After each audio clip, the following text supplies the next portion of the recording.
Leksjon 1. Forlokkelsen til fossefall. Hei Anna, jeg kom akkurat tilbake fra en tur til en nasjonalpark, og de fleste turistene der kommer for å se fossene. Det høres utrolig ut. Fosser er så vakre og fascinerende. Hvilken foss besøkte du? Jeg dro til Yosemite Falls. Det er en av de høyeste fossene i Nord-Amerika, og utsikten var fantastisk. Yosemite Falls er fantastisk. Jeg har sett bilder, men jeg kan bare forestille meg hvor fantastisk det må være personlig. Har du gått til toppen? Ja, det gjorde jeg. Stien var utfordrende, men det var verdt å nå toppen. Lyden av vannet som fosset ned var så beroligende. Det må ha vært en så givende opplevelse. Jeg elsker lyden av rennende vann, det er så beroligende. Hvor lang tid tok turen deg? Det tok omtrent 3 timer å nå toppen, og vi tok mange pauser for å nyte naturen. Utsikten der oppe var spektakulær. Jeg kan tenke meg. Var det mange andre turgåere på stien? Ja, det var ganske mange. Det er populært, spesielt i sommermånedene. Alle var spente på å se fossen. Det er flott. Det er hyggelig å dele opplevelsen med andre naturelskere. Har du møtt noen interessante mennesker på veien?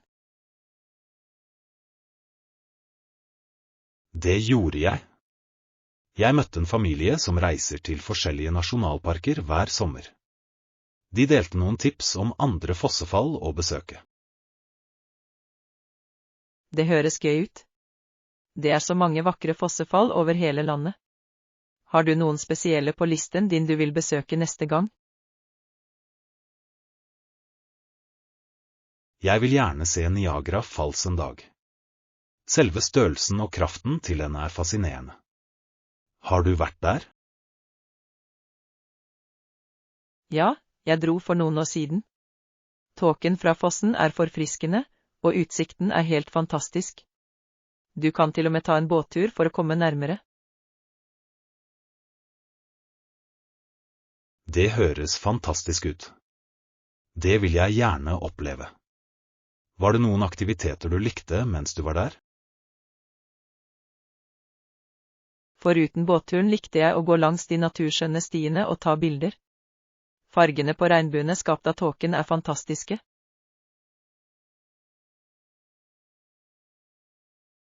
Det høres ut som en fotografs drøm. Jeg elsker å fange naturens skjønnhet. Hadde du et favorittbilde fra turen? Ja, jeg tok et bilde av fossen med en regnbue i bakgrunnen. Det er et av mine favorittminner fra den turen.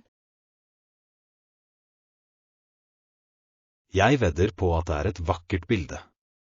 Naturen har en måte å skape slike magiske øyeblikk på. Hva tror du gjør fossefall så attraktive for turister? Jeg tror det er kombinasjonen av skjønnhet, kraft og ro. De representerer naturens rå energi, og folk er tiltrukket av det. Jeg er helt enig. I tillegg skaper de ofte fantastiske landskap som gir flotte fotturer og fotograferingsmuligheter. Nøyaktig. Fosser kan også være et symbol på eventyr og utforskning, og oppmuntre folk til å koble seg til naturen. Det er et nydelig perspektiv. Jeg tror vi alle trenger den forbindelsen, spesielt i våre travle liv. Har du noen andre favoritt-utendørsaktiviteter? Leksjon 2. Styrk argumentene dine. Hei Anna, jeg gjennomgikk essayet mitt, og jeg føler at jeg kunne legge til flere støttende bevis for å styrke argumentene mine. Det er en god idé. Å ha solide bevis gjør poengene dine mer overbevisende. Kan du gi meg et eksempel på argumentet du jobber med? Sikker? Jeg diskuterer effekten av sosiale medier på kommunikasjon. Jeg nevnte at det hjelper folk å koble sammen, men jeg trenger mer fakta. Det er et interessant tema. Du kan inkludere statistikk om hvor mange som bruker sosiale medier daglig. Nøyaktig. Jeg leste at over 3 milliarder mennesker bruker sosiale medier over hele verden. Det er en kraftig statistikk. Det er det virkelig. Det kan også være lurt å utforske hvordan sosiale medier har endret forhold, både positivt og negativt. Godt poeng. Jeg kunne diskutere fordelene ved å holde kontakten med venner og familie kontra risikoen for misforståelser på nettet. Ja, å inkludere begge sider gjør argumentet ditt mer balansert. Har du tenkt på å legge til ekspertuttalelser? Jeg har ikke ennå. Tror du det vil hjelpe? Absolutt. Å sitere eksperter kan gi troverdighet til påstandene dine. Du kan for eksempel sitere en psykolog om effekten av sosiale medier på psykisk helse.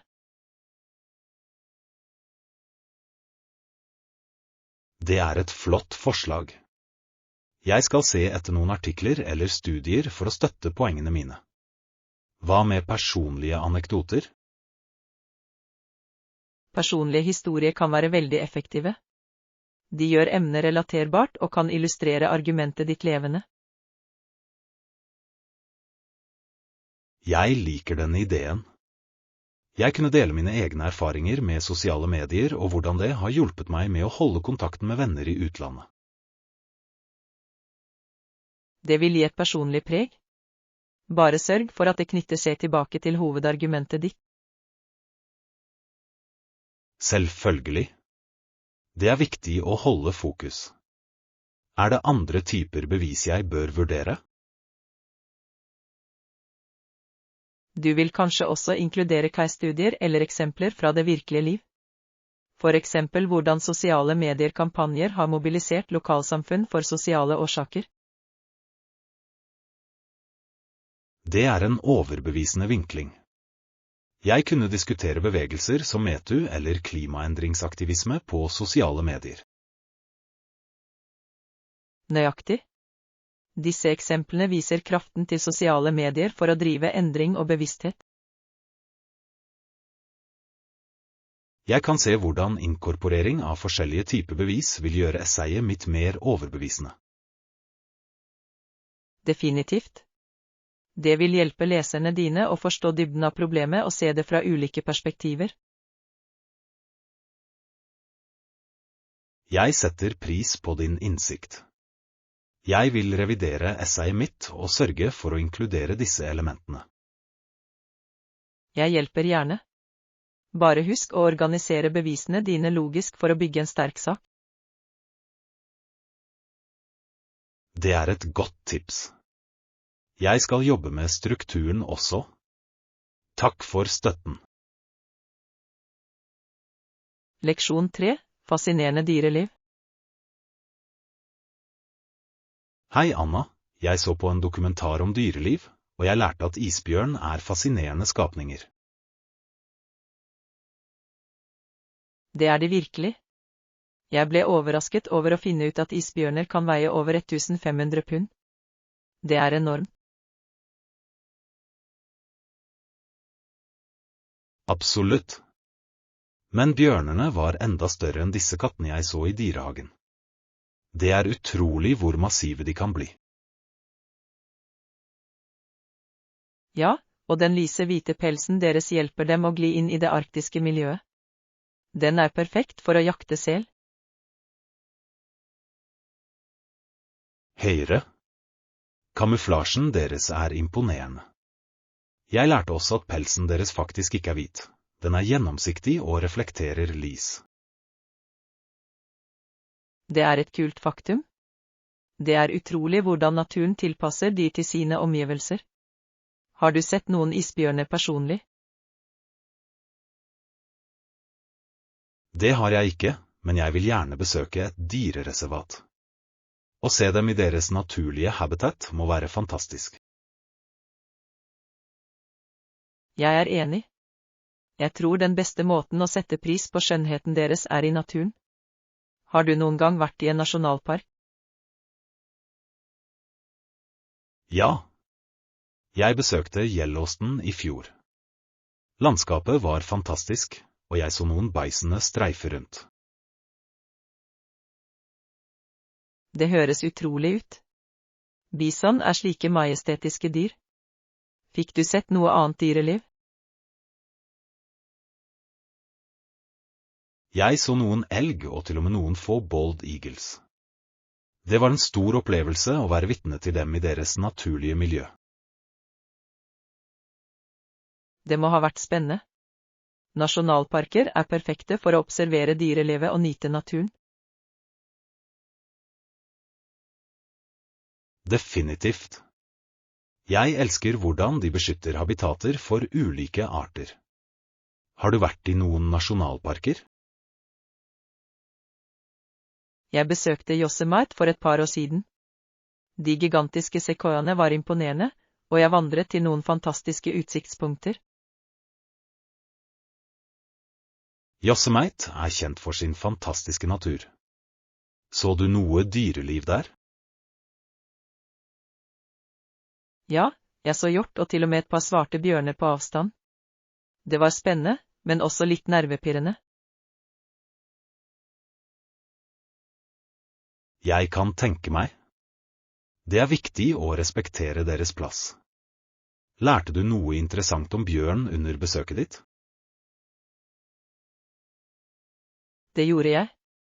Jeg lærte at svartbjørn lett kan klatre i trær for å unnslippe fare, mens isbjørn er mer egnet til isete miljøer. Det er fascinerende. Det er interessant hvordan forskjellige arter har tilpasset seg sine unike habitater. Nøyaktig. Hvert dyr har sitt eget sett med ferdigheter som hjelper det å overleve. Har du tenkt på å besøke noen andre parker? Jeg vil gjerne utforske Glacier nasjonalpark neste gang. Jeg har hørt utsikten er helt fantastisk, spesielt med fjellene og innsjøene. Isbreen er vakker. Det er kjent for sine turstier og varierte dyreliv. Du kan til og med få øye på noen fjellgeiter. Det ville vært fantastisk. Jeg må snart planlegge en tur dit. Jeg liker å lære om forskjellige økosystemer og dyrene som lever i dem. Leksjon 4. Spiseopplevelser. Hei Anna, jeg gikk nylig ut for å spise på en ny restaurant, og jeg fant hele opplevelsen ganske interessant. Det høres spennende ut. Hva slags restaurant var det? Det var et italiensk sted. Stemningen var nydelig, med myk musikk og koselig belysning. Det satte en god stemning til middag. Italiensk mat er alltid et godt valg. Har du prøvd noen spesielle retter? Ja. Jeg hadde en deilig sjømatpasta med en kremesaus. Den var rik og smakfull. Hva med deg? Har du et favorittkjøkken? Jeg elsker thaimat. Balansen av smaker, søt, krydret og syrlig, begeistrer alltid smaksløkene mine. Thai-mat er fantastisk. Har du noen gang vært på en thai-restaurant hvor de gir deg en meny på kryddernivå? Ja, det har jeg. Jeg liker å utfordre meg selv med de mer krydrede rettene, men jeg må passe på å ikke overdrive. Det er smart. Alt handler om å finne den rette balansen. Så, når du er ferdig med å spise, hvordan håndterer du vanligvis regningen? Vanligvis, når jeg er ferdig med å spise, kommer servitøren med regningen, eller sjekken, som noen kaller det. Da betaler jeg for måltidet og legger igjen tips for god service. Nøyaktig. Jeg synes det er en fin gest å legge igjen et tips. Det viser takknemlighet for tjenesten. Hvor mange prosent forlater du vanligvis? Jeg legger vanligvis igjen rundt 15–20% av den totale regningen. Det avhenger av tjenestekvaliteten. Hvis det er eksepsjonelt, kan jeg til og med tipse mer.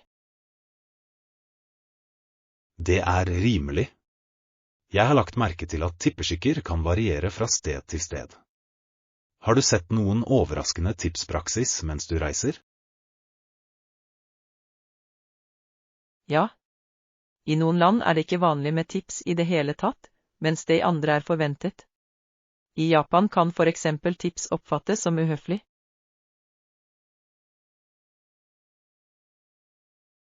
Det er interessant. Det er viktig å kjenne til de lokale skikkene for å unngå misforståelser. Har du vært borti noen slike situasjoner? Det gjorde jeg. Da jeg besøkte Japan, var jeg usikker på hvordan jeg skulle håndtere regningen. Heldigvis forklarte min venn skikken på forhånd. Det er flott. Det er alltid nyttig å ha noen som kjenner kulturen. Har du noen gang hatt en minneverdig matopplevelse? Ja, en gang spiste jeg middag på en restaurant på taket med utsikt over byens silhuett.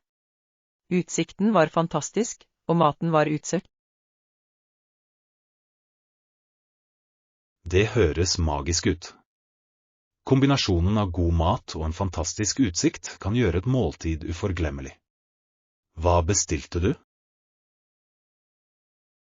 Jeg hadde grillet laks med asparges og et glass hvitvin.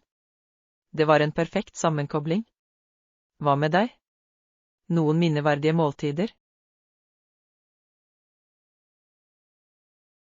Definitivt. Jeg hadde en gang et overraskelsesmiddagsselskap med venner.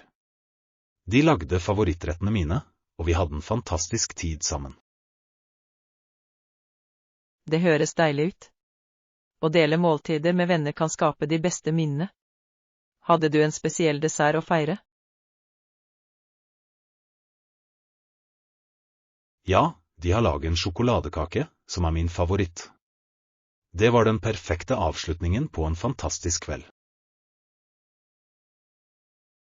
Leksjon 5. Forstå dyresykdommer. Hei Anna, jeg leste en artikkel om dyresykdommer, og det er skremmende hvordan noen kan være så dødelige. Det høres interessant ut. Hvilken sykdom diskuterte de? De nevnte en spesifikk sykdom som vanligvis dreper dyr raskt, men før de dør viser de ofte merkelig oppførsel. Det er urovekkende. Dyr kan være så sårbare for sykdommer. Hva slags merkelig oppførsel beskrev de? De snakker om dyr som opptrådte desorientert eller aggressive, noe som kan være ganske sjokkerende å observere. Wow, det må være vanskelig for alle som er vitne til det. Hva forårsaker disse sykdommene hos dyr? Ulike faktorer kan bidra, for eksempel virus, bakterier og til og med parasitter. Stress og miljøendringer kan også spille en rolle. Det er fascinerende hvor sammenkoblet alt er. Har du lært om noen spesifikke sykdommer som påvirker dyrelivet? Ja, jeg leste om en sykdom som heter chronic wasting disease, som rammer rådyr og elg. Det ligner på kugalskap hos storfe. Det er bekymringsfullt. Hvordan sprer det seg blant dyr? Det sprer seg gjennom direkte kontakt med infiserte dyr eller forurensede miljøer. Det kan ha ødeleggende effekter på befolkningen. Jeg kan tenke meg. Er det noen innsats for å kontrollere eller forhindre spredning av slike sykdommer? Ja, Dyrelivsbyråer overvåker ofte bestander og implementerer forskrifter, som jaktrestriksjoner, for å hjelpe til med å håndtere sykdommen. Det er en smart tilnærming. Det er viktig å beskytte både dyrene og deres økosystemer. Nøyaktig. Offentlig bevissthet er også avgjørende. Å lære folk om disse sykdommene kan bidra til å forhindre videre spredning. Definitivt. Jeg synes folk bør informeres om tegn på sykdommer i dyrelivet. På den måten kan de rapportere noe uvanlig. Det er en god idé. Det kan redde mange dyr hvis folk er på vakt. Har du noen gang sett noen syke dyr i naturen? Jeg har ikke, men jeg har hørt historier fra venner som har. De så en fugl som virket sløv og ikke reagerte. Det høres bekymringsfullt ut. Det er viktig å vite hva man skal gjøre i slike situasjoner. Noen ganger er det best å kontakte en dyrelivsredningsorganisasjon. Leksjon 6. The Thrills of Hockey. Hei Anna, jeg så en NHL-kamp i går kveld, og jeg kan ikke unngå å tro at det fortsetter å være den mest suksessrike og underholdende hockeyligaen i Nord-Amerika. Absolutt. Energien på arenaene er elektrisk, og ferdighetsnivået til spillerne er utrolig. Hvilket spill så du på? Det var en kamp mellom Toronto Maple Leafs og Montreal Canadiens. Rivaliseringen er intens, og stemningen var fantastisk. De to lagene har en så rik historie. Det er alltid spennende når de møter hverandre. Likte du spillingen? Definitivt. Tempoet var høyt, og det ble noen fantastiske mål. Spillerne vet virkelig hvordan de skal sette opp et show. Jeg elsker hvordan de kombinerer ferdigheter, hastighet og strategi. Har du noen gang spilt hockey selv? Jeg spilte fritidsaktiviteter da jeg var yngre, men jeg var ikke særlig god. Det er mye vanskeligere enn det ser ut. Jeg kan tenke meg. Skøyter alene krever mye trening. Jeg har prøvd det, og jeg brukte mer tid på å falle enn på skøyter. Samme her. Men det er så gøy når du først får tak på det. Hadde du et favorittlag i NHL da du vokste opp? Ja, jeg var en stor fan av Chicago Blackhawks. Spillestilen deres har alltid imponert meg, spesielt under mesterskapet deres. De var dominerende en stund. Jeg beundret teamarbeidet deres og hvordan de utførte skuespill. Det er inspirerende å se. Sikkert. Det er interessant hvordan lagdynamikken kan endre seg hver sesong. Noen lag overrasker alle med sine prestasjoner. Absolutt. Forrige sesong hadde Colorado Avalanche et utrolig løp. Det er spennende å se underdog-lag møte utfordringen. Ja, og sluttspillet er alltid fullt av overraskelser. Intensiteten og presset kan føre til uventede utfall. Jeg elsker sluttspillstemningen. Spillene blir enda mer spennende når innsatsen er høy. Ser du hver sluttspillkamp? Jeg prøver å. Det er vanskelig å gå glipp av spenningen, spesielt når overtid er involvert. Disse øyeblikkene kan være hjertestoppende. Jeg vet. Noen av de beste hockeyøyeblikkene skjer på overtid. Spenningen er til å ta og føle på, og hvert skudd teller. Nøyaktig. Og feiringen etter et vinnermål er uforglemmelig. Spillerne og fansen deler en slik glede og lettelse. Det Det bringer virkelig alle sammen. Når vi snakker om fans, så tror jeg NHL har noen av de mest lidenskapelige supporterne. Definitivt. Fansen skaper en unik atmosfære, enten de er hjemmekamper eller ser sammen på barer og restauranter. Har du noen gang deltatt på en direktesendt NHL-kamp? Ja, jeg gikk på et Blackhawks-spill for et par år siden. Det var en utrolig opplevelse å være der personlig. Jeg kan tenke meg. Publikum, lyden av spillet og spenningen må være spennende. Leksjon 7. Kunsten å fotografere. Hei Anna, jeg har begynt å fotografere i det siste, og det er fascinerende hvor mye det er å lære. Det er kjempebra. Fotografering kan være et så kreativt utløp.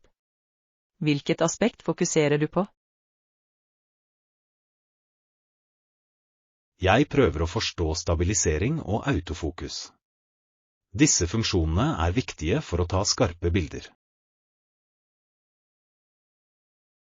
Absolutt. Stabilisering bidrar til å redusere uskarphet fra kameraristelser. Har du prøvd å bruke stativ? Ja, det har jeg. Det utgjør en enorm forskjell, spesielt for lange eksponeringer. Jeg ble overrasket over hvor klare nattehimmelbildene ble. Nattfotografering er vakkert. Hva slags innstillinger bruker du for disse bildene? Jeg stiller vanligvis inn lengre eksponeringstid og høyere ISO. Det hjelper å fange opp mer lys. Hva med deg? Har du noen favorittfotograferingsteknikker? Jeg liker portrettfotografering. Jeg elsker å leke med dybdeskarphet for å gjøre bakgrunnen uskarp og få motivet til å skille seg ut. Det er en flott teknikk. Å bruke en stor blenderåpning kan virkelig skape den effekten. Har du et spesielt objektiv for portretter? Ja, jeg bruker et 50 mm objektiv. Den er perfekt for portretter og gir en fin bokeh-effekt. Hvilket objektiv foretrekker du for landskapsbilder? Jeg pleier å gå for et vidvinkelobjektiv. Den fanger mer av scenen, noe som er flott for landskap. Har du noen gang prøvd landskapsfotografering? Jeg har. Jeg elsker å fange fjell og innsjøer. Utfordringen er å finne den rette komposisjonen. Komposisjon er nøkkelen. Jeg bruker ofte tredjedelsregelen for å skape mer balanserte bilder. Bruker du noen spesifikke retningslinjer? Ja, jeg følger også tredjedelsregelen. I tillegg prøver jeg å lede betrakterens øye med linjer eller naturlige rammer i scenen. Det er en fantastisk tilnærming. Det trekker virkelig oppmerksomheten til hovedemnet. Har du eksperimentert med å redigere bildene dine? Definitivt.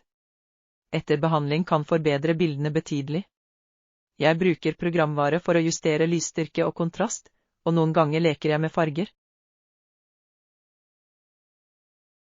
Redigering kan virkelig bringe et bilde til live. Jeg liker å eksperimentere med filtre også. Har du et favorittredigeringsverktøy? Jeg bruker primært Lightroom. Den er brukervennlig og har kraftige funksjoner for både nybegynnere og profesjonelle. Jeg har hørt gode ting om Lightroom.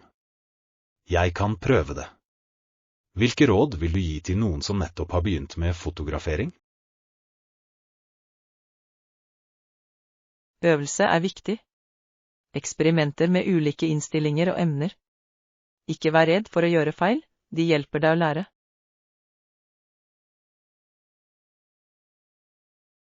Godt råd. Jeg skal huske det. Jeg tror også å bli med i en fotogruppe kan gi verdifull tilbakemelding og inspirasjon. Absolutt. Å dele arbeidet ditt med andre kan øke selvtilliten din og vekke nye ideer. Har du sett på noen lokale fotoklubber?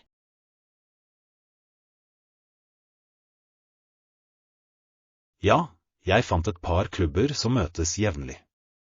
Jeg er glad for å få kontakt med andre fotografer og lære av dem. Leksjon 8. Ideer til stilig hår. Hei Anna, jeg tenkte på frisirer til et arrangement, og jeg kom over ideen om en flettet uppdo. Det er elegant og enkelt å gjøre hjemme. Det høres deilig ut. Flettede oppsett er allsidige og kan passe til mange anledninger. Har du prøvd å gjøre en før? Det har jeg ikke, men jeg så noen opplæringsprogrammer på nettet. De får det til å se så enkelt ut. Jeg elsker hvordan du kan tilpasse utseendet med forskjellige typer fletter. Nøyaktig. Du kan blande inn fiskehalefletter, nederlandske fletter eller til og med taufletter for å skape en unik stil. Har du en spesifikk flette i tankene? Jeg lener meg mot en nederlandsk flette. Det ser så ryddig og strukturert ut. Dessuten ser det ut til å holde seg godt gjennom dagen. Flott valg. Hollandske fletter er perfekte for å legge til volum. Du kan også trekke i sidene for å skape en mer avslappet, bohemsk look. Det er et godt tips. Jeg liker tanken på å gjøre det litt løsere. Det føles mer uformelt, men likevel polert. Har du noen gang laget en flettet uppdo for en spesiell begivenhet? Ja, jeg hadde på meg en i et bryllup i fjor sommer. Jeg la til noen dekorative nåler for å gi den et snev av glam. Det var en hit. Det høres vakkert ut. Tilbehør kan virkelig heve en frisire. Hva slags pinne brukte du? Jeg brukte noen hårnåler med blomster. De la til en fin farge uten å bli for overveldende. Den komplementerte kjolen min perfekt. Jeg elsker den ideen. Jeg kan se etter lignende tilbehør. Tror du en flettet uppdo ville fungere for en mer formell begivenhet, som en galla? Absolutt. En elegant flettet uppdo kan se veldig sofistikert ut. Og per den med statementøredobber vil fullføre utseendet vakkert. Det er et flott forslag. Jeg må planlegge antrekket mitt rundt frisien. Hva synes du om hårprodukter for å holde stilen på plass? Det er viktig å bruke en god hårspray. Det hjelper å holde fletten uten å gjøre den stiv. En lett mus kan også gi volum. Det skal jeg huske på. Det er utrolig hvordan de riktige produktene kan gjøre en slik forskjell. Har du et favorittmerke? Jeg liker å bruke produkter fra et merke som heter OUI. De har gode alternativer for stiling og etterbehandling. Hva med deg? Jeg har hørt gode ting om det merket. Jeg holder meg vanligvis til en grunnleggende hårspray, men jeg er åpen for å prøve noe nytt.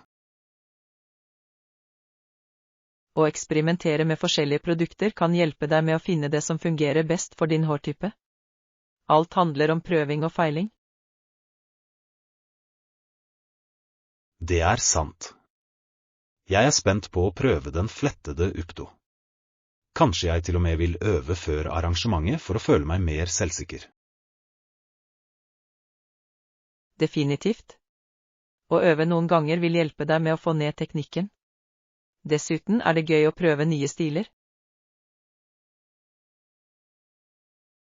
Jeg kan ikke vente.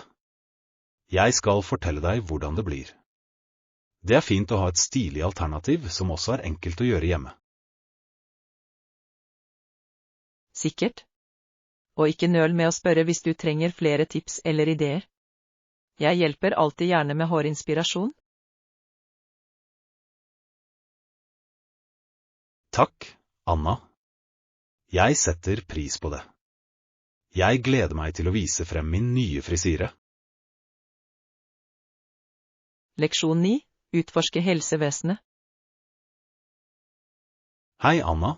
Jeg har tenkt mye på helsetjenester i det siste. Det er et så viktig tema. Absolutt.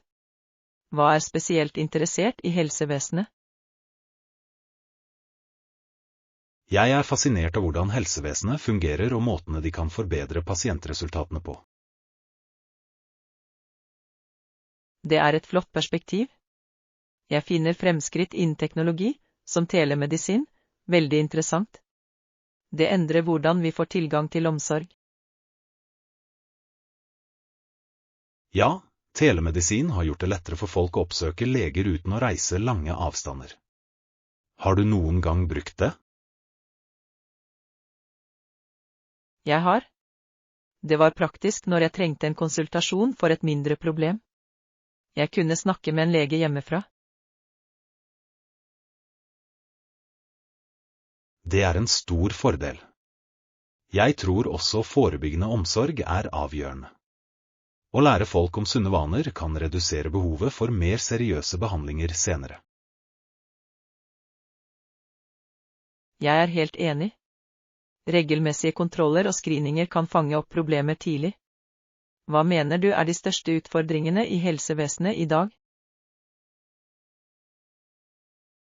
En stor utfordring er tilgang.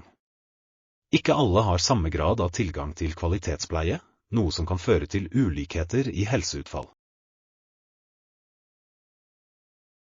Det er et vesentlig problem. Jeg tror det er avgjørende å ta tak i disse forskjellene for å skape et rettferdig helsevesen. Definitivt. I tillegg gjør de økende helsekostnadene det vanskelig for mange mennesker å ha råd til nødvendige behandlinger. Ja, rimelighet for helsetjenester er en kritisk bekymring. Det er frustrerende å se folk unngå å søke hjelp på grunn av kostnader. Det er det virkelig. Jeg tror politiske endringer er nødvendige for å gjøre helsevesenet mer tilgjengelig og rimelig for alle. Det er sant. Folkehelsetiltak kan også spille en rolle i å fremme sunn livsstil og redusere helsekostnader på sikt.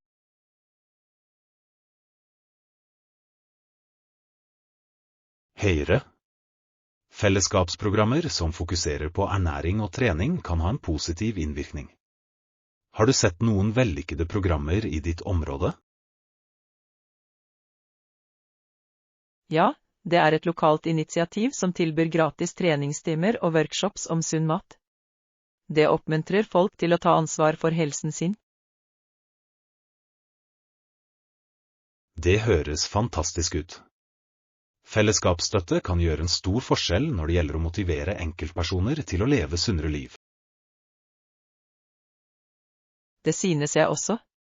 Det er inspirerende å se folk komme sammen for å forbedre deres velvære. Hva er dine tanker om psykisk helsevern? Psykisk helse er like viktig som fysisk helse. Jeg setter pris på at det er mer bevissthet nå om psykiske helseproblemer og behovet for støtte. Absolutt. Å bryte stigma rundt psykisk helse oppmuntrer flere til å søke hjelp når de trenger det. Nøyaktig. Tilgang til psykisk helsetjenester er avgjørende, spesielt i skoler og på arbeidsplasser. Det kan virkelig hjelpe folk til å takle stress og utfordringer. Jeg er enig. Å implementere programmer for psykisk helse på skolene kan lære barn om følelsesmessig velvære fra en ung alder. Det er en god idé. Tidlig utdanning kan skape et grunnlag for sunnere mestringsmekanismer i fremtiden.